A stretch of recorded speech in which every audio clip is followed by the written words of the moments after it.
So far we have solved two problems in harmonic analysis, one in the interval 0 to 2 pi and one in the interval 0 to 2l.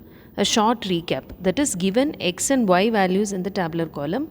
If you see the x value 0, 60, 120, 180, it's in degrees. So definitely, and if you check the last value, it's 360. So the interval is from 0 to 360, which is nothing but 0 to 2 pi. There are three rules. The first one is you have to omit any one value, because if you check the value at 0, corresponding value of y is 0. Same answer you will get here. For example, if this is 22, you will get for 360 also 22. So you are going to omit one value and always omit the last value. So when you are doing the calculation, this 360 we are not going to include in the calculation. Second thing, after omitting the value, you have to count n. You should not count n before omitting the value. So how many values are there? 1, 2, 3, 4, 5, 6. Therefore n is equal to 6. Then the next one, you have to check whether it's a half range or full range, and it's very obvious 0 to 360, so it's a full range. And one more thing, they will ask you to find up to first harmonics, second harmonics, third harmonics, like that. First harmonic means a1 cos x plus b1 sin x. Second harmonic means along with a0 plus a1 term plus b1 term, we are going to find one more term, that is a2 cos 2x plus b2 sin 2x. So you have to check how many harmonics they have asked in the question. You are going to find till that.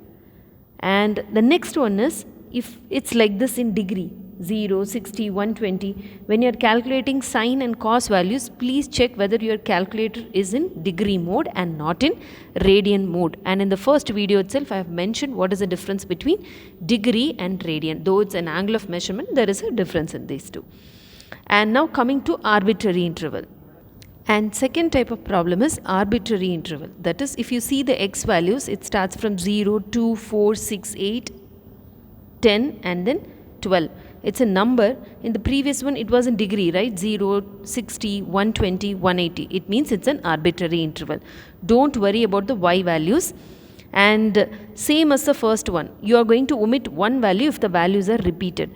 If they have given 0 and the corresponding value is 9, and if you notice for 12, the corresponding value is definitely going to be 9, and we are going to omit one value.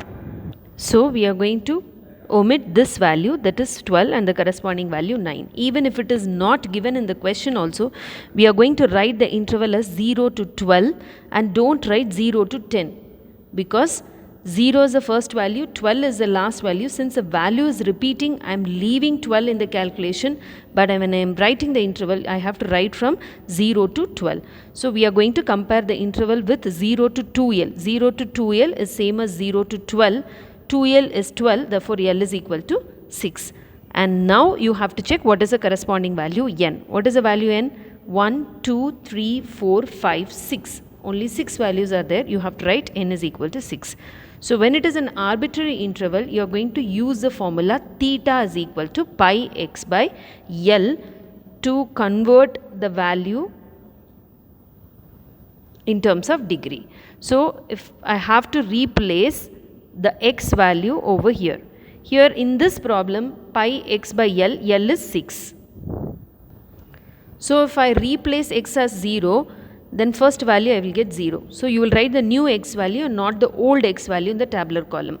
And the second one is 2. Replace x by 2. Pi into 2 by 6. That is nothing but pi by 3. What is pi by 3? Pi by 3 is nothing but 180 by 3, which is 60. So this problem will become 0 and the next value 60, and what could be the next value? Pi into 4 by 6, and the next value is pi into 6 by 6. So pi into 6 by 6 will become 180. So 0, 60, 120, 180, same as what we have got in the previous problem. When you are writing the final answer, replace theta by pi x by l again in your answer. So this is the procedure in 0 to 2 pi interval and 0 to 2l interval. So keep one thing in mind when you are comparing this interval. This is very, very important. You have to write the interval 0 to 12 and not 0 to 10. But still in the calculation you will leave the 12 value because these two values are same. Now we'll see one more problem. Now see this problem. The following data gives the variation of periodic current over a period. And instead of x we have small t seconds, and instead of y we have capital A amps. So don't think that always they will give the variables x and y. And coming to the values, what are the x values? 0, t by 6, t by 3, t by 2. Definitely it is not like 0, 30 or 60. So it is an arbitrary interval. So what is the procedure in arbitrary interval? We are going to compare this with 0 to t to 0 to 2l. And also please check the values. For 0 it's 9, for t by 6 it's 18.2, t by 3 24.4, and so on. If you see the last value, capital T 9. The value is repeating. So when we are writing the interval, we will write the interval is from 0 to t, but when we are doing the calculation, we will omit the last value t here. So what we are going to do? We are going to compare 0 to capital T to 0 to 2l. In the place of 2l we have t, therefore small l is capital T by 2. As per the formula, theta is pi x by l. But in my question, instead of small x they have given small t. Pi into small t by l. We know what is l, that is capital T by 2. We have just replaced it. Therefore theta is, this 2 comes to the numerator, 2 pi small t by capital T. This is your theta value. Now you are going to substitute these values in the tabular column. So before substituting the values in the tabular column, let's check. So when t is equal to small 0, I am just going to substitute the values. This is my first value in t. So a 0 into anything will become 0. So theta is 0. And what is the next value of t in the tabular column? Capital T by 6. So I am replacing small t by capital T by 6. 2 pi into capital T by 6 divided by capital T. T and T will get cancelled. 2 pi by 6 is nothing but pi by 3, and which is 60. Next value. In the tabular column they are given small t is equal to t by 3, capital T by 3. Replace t by 3 in place of small t. So you are getting 120. And now you can guess the value. Because if you see the pattern, 0, 60, 60 plus 60, 120, 120 plus 60, 180, and so on. And even you can check the last value. When small t is capital T, theta is 2 pi into capital T by capital T. These two will get cancelled, and that is pi is 180, 180 into 2, which is 360.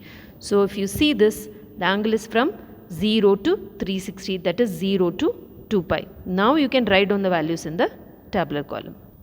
And since they asked for second harmonics, we have y is equal to a0 by 2 plus a1 cos theta plus b1 sin theta plus a2 cos theta cos 2 theta plus b2 sin 2 theta. And we calculate the values for theta, right? 0, 60, 120, 180, 240 and 300. So, and these are the corresponding values of y. Y is given as 9, 18.2. Yes. So 9, 18.2, 24.4. These are the y values. I am leaving the last value. And we are finding y cos theta. You can find it directly. Y cos 2 theta, y sin theta, y sin 2 theta directly. And these are the corresponding summation. Since already I explained about the calculation in the last two videos, we can directly go to the important part of the problem. That is, find numerically the direct current part of the variable current and obtain the amplitude up to second harmonic. It means they are asking us to find the up to second harmonic. And if you substitute the formula a0 by 2, we are getting 21.4835 as a constant. This constant is the direct current part. So the direct current part of the variable current is a constant term in the Fourier series, that is 21.4835. So instead of asking what is a0 by 2, they ask like this. And up to second harmonic, so we have written a1 cos theta plus b1 sin theta, a2 cos 2 theta plus b2 sin 2 theta. Substituted the values over here, and finally you can replace theta by 2 pi small t by capital T in your answer. And one more thing is new in this problem. They asked you to find the amplitude. Amplitude is nothing but the square root of, if they ask amplitude of first harmonic, it is nothing but square root of a1 square plus b1 square. It's a constant. And amplitude of second harmonic is square root of a2 square plus b2 square. So already we have calculated a1, a2, b1, b2, and we are just going to replace the values over here. So this is called as amplitude. So what we have learned something new in this problem is, so arbitrary doesn't mean that it should be just numbers. So 0 to capital T also arbitrary, and amplitude means root of a1 square plus b1 square, that is in general root of a square plus b square. That's it.